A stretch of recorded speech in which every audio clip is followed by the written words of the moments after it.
Good to be upstairs for once. I've been playing games a whole lot, so it's kind of nice to be up and about. Maybe I should go outside. But wait, every time I say something like that, I tend to get interrupted.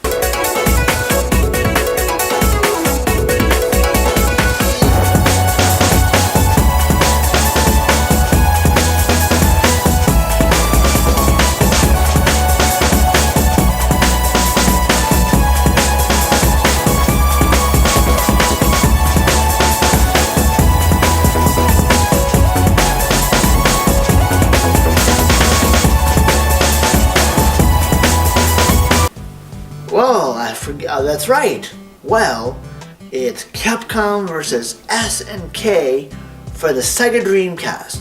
As this month's Power Up episodes conclude with that awesome game. So let's lace up those fighting gloves, test drive those Hadoukens, and let's roll those fancy credits and get fighting.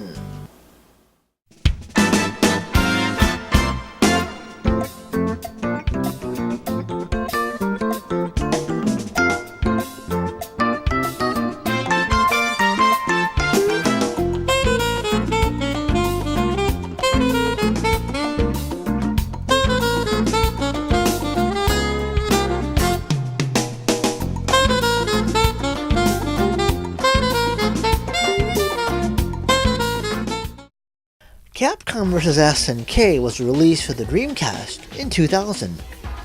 It is a kind of a crossover fighting game between fighters from the Capcom Street Fighter franchise and SNK's assorted fighter franchises like Fatal Fury, King of Fighters, and so on.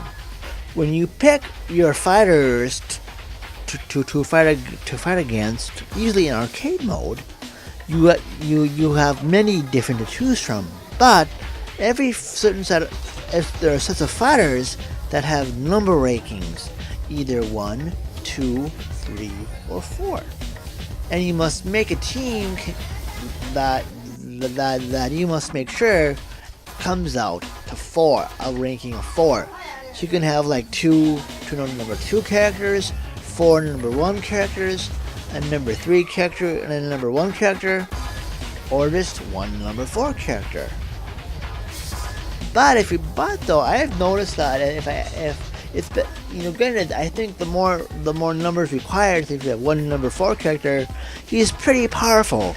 But gameplay wise, that means you only have one chance to go to defeat the enemies. So if you have one number 4 character and the computer has like 4 number 1s, granted they're not as powerful, but it can make it a little bit difficult having the last 4 characters. So hopefully you're really good to last through that. I myself, I'm pretty decent at this game, but even I'm not that good. And also, after you pick your characters, you can choose what kind of like special move meter combo you want. You can use the Capcom version of the special move mode. And by special move mode, I mean the moves, the meter that builds up as you fight, so you can pull off ultra combos. But anyway, if you use the Capcom version, you get a combo meter much like the Street Fighter Alpha 3 meter. But if you use the SNK's meter, it's a bit different. I think it's hard for me to explain it, but basically what I do is you can like power up your meter, and then I guess you can do really more powerful moves. But I haven't used it too much, as in this review, I just used the Capcom version of the Super Combo Meter, because that's the one I felt more comfortable using. But one thing I really enjoy about this game is its graphics. It's its background graphics. They are just awesome, just unreal. for instance, I don't know if I'm showing this in the footage. Maybe not. Like this one fight. I was basically, it started out it looked like an old video game, like racing game or something, where this one car was dodging cars and stuff, and then boom, it crashed. It all got flamey, and then that scene turned into the arena you're gonna fight in. So in the background, there's this accident. This car got totaled. There's flames. Although not really any like blood or anything, but just like a big pile up and stuff. And so like you're fighting against this backdrop. And also, what's really cool, the little what I'm also going to add is the little touches in this arena, as much as the other arenas, because as you fight, as your characters move back and forth, what's nice is you can see the light from the fire highlighting your characters, your fighters.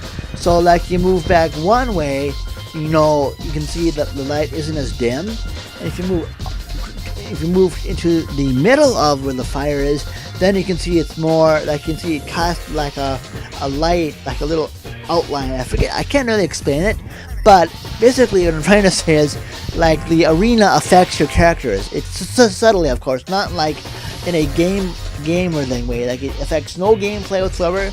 It's just like the little touches that the developers made to like give it some visual oomph. And I remember there's also one as an example. Again, I don't know if I played it, if this is in the footage, or it's cool that there's this one battle area where you fight on a train. And it's cool is you fight on this train, and as you go and fight, the train will be either further away from the background or right beside you. It's really neat because the backgrounds will shift too. Some background shift. So like as I mentioned, like you start maybe you pick that train level, and at first that train is right beside you. But then let's say in like the second round, the train is far off in the distance, so you can't see it. It's a little bit far off. But in the meantime, as you go, there's this really vista of like this desert going past you, and it's just really awesome. And anyway, the game is filled with stuff like that. Heck, in one level, in one arena you fight in, there's even lens flares. Like you fight in this level reminiscent of like the Sagat's area, like it's in Thailand or India, or one of those countries around there. And as you go, the sun is still in the sky, but as you go back and forth, me and my friend Josh actually did this. We just were admiring the background. As we went back and forth, there was this lens flare. This lens flare would change direction as we moved in the level, in the arena. As I keep calling the fighting arenas levels. So pardon that if you don't refer to it as a level. But anyway, in this arena, it's just these little things. And also quickly, what's nice is there's also this one like back alley arena where you fight, or level, I don't know what you call it. But anyway, this back alley level where you even like there's like puddles on the ground, and if you go over the puddles, the water will react. It's not like a big puddle go boom boom, but there is some reaction as you go over those puddles. That's nuts. That is insane. Like the detail, Capcom, I think Capcom was the one that developed it, I can't, but the detail that went into the making of this game is just unreal. Like, I am just, like, this is just awesome. And me and my friend my friend Josh, who you've seen in my previous episodes as guest stars and stuff, but yeah, like we especially too, by the way, especially with this, granted, and this, all this awesomeness is even more magnified if you use like a VGA cable, or like if you use the Dreamcast VGA box. And especially for this review, for my previous review of Crazy Taxi, and for this review of Capcom vs SNK, I'm actually using my DVDO iScan DP50. I really did not need to use my almost said FrameMeister, my OSSC, because the VP50 has an RGB thing on the back of it has what's called BNC breakout cables, and I want to explain those to you. Like, you can look that up somewhere else, but there's like special cables that I can use, and it can do, basically the VP50 can have those in the back for display, and it's a really crisp display. And basically I ran that through it goes from the Dreamcast. I ran that from my Dreamcast VGA box.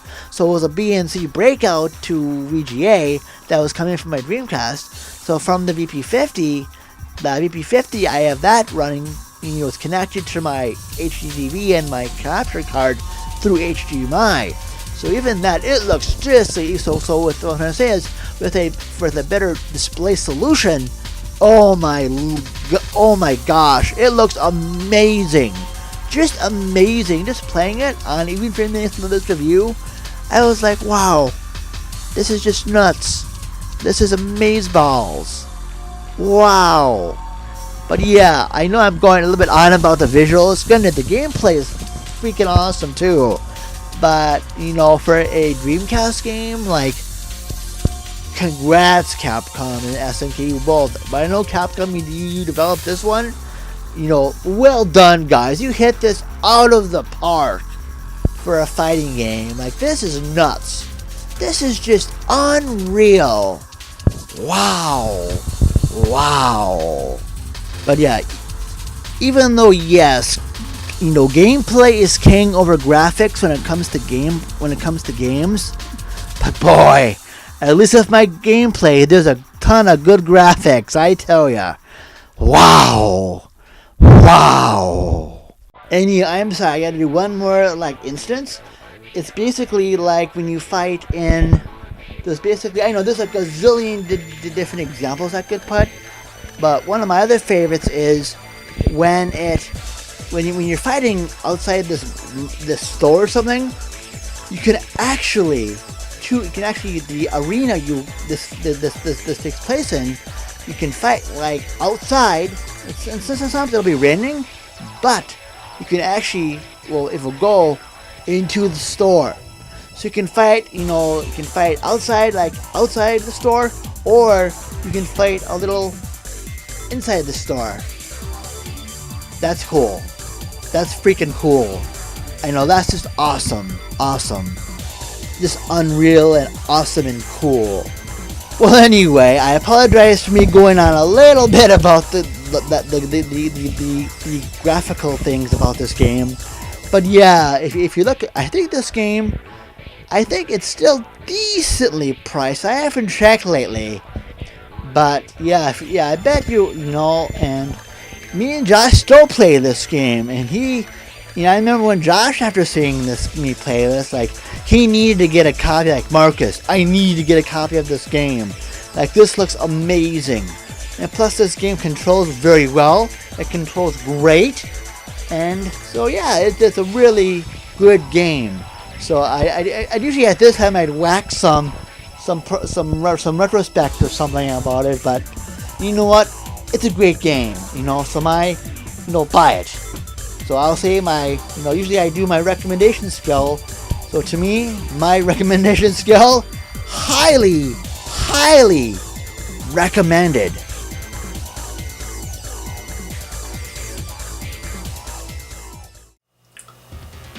And as I always like to say, you know the drill.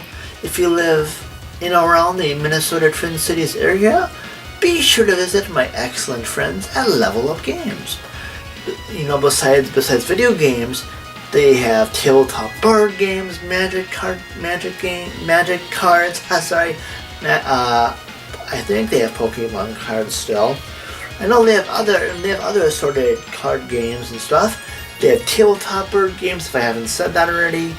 They have graphic novels, comic books. They have magic tournaments. Let's see here. I know they have other things too. Been a while since I've been there. It's been a little bit. But I know they have all that stuff, and plus other cool collectibles and stuff. And they have 2 locations now, for a while now, here's one of the locations. Here's one of the picture. One of the pictures over there. One of the pictures over there. And now, by the way, before we go to the next location, the two locations they're in are Egan and South St. Paul. The first location you saw was either one of those two, and so now here's the other one. Here's the other one. Hello, hello, hello, and that's what the picture looks like over there, and that's their address. And if you're seeing this on YouTube and you haven't subscribed yet, please do so if you could. And also, I have a Facebook fan and group page, as well as an Instagram and Twitter account as well. And that stuff's down below as well. Hello, hello, hello. Well, anyway, I'd like to thank you so much for watching, and stay tuned for another episode of Power Up.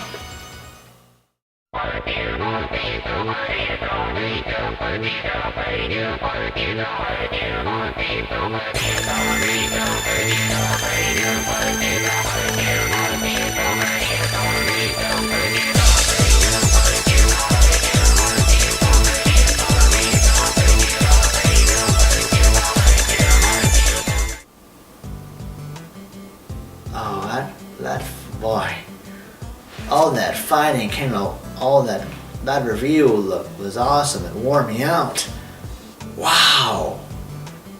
But, wow, I am getting a little bit on the hungry side. What to do?